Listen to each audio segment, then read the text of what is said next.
All right, hello everybody on the YouTubes. Look at this, look at this, look at this, look at this. Now, what exactly is this, you might ask? This is Honeycrisp apple pie slash coffee cake. Now let me show you what I'm talking about here. See, I bought this Krusty's Cinnamon Swirl after I bought some Honeycrisp apples. They were on sale. Ooh, doesn't that look good? Doesn't that look good? So Mom wanted to do her apples her way, and that's on the bottom.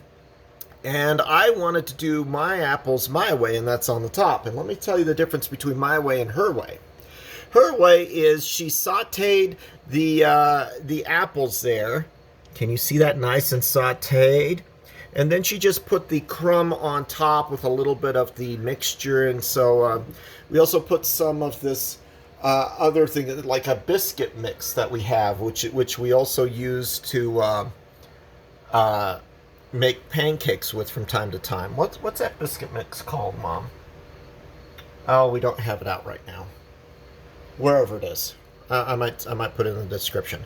Anyway, what? No, not the Krusty's. The like the old timer stuff. What is it?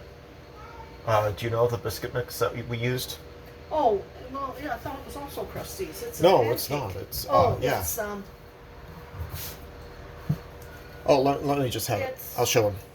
Old Country Store. Old Country Store. Homemade style buttermilk and pancake mix. This is not a paid advertisement. It's just what we did. So the thing is, this biscuit mix is known for rising up while it's cooking. I'm making you a little bit seasick. Sorry about that.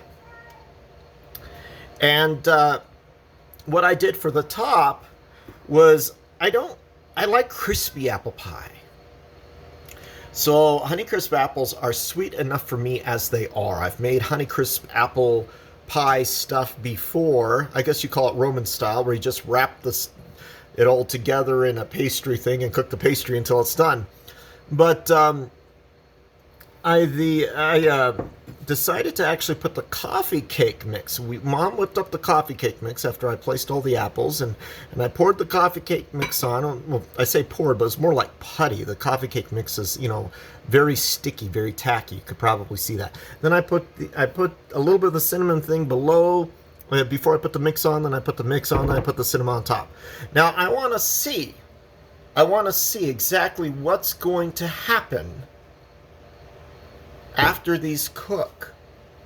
Am I going to be an epic failure? Is Mom's going to be an epic failure? Is they going to sort of turn out okay, or are they going to turn out fantastic? Well, we have to wait and see.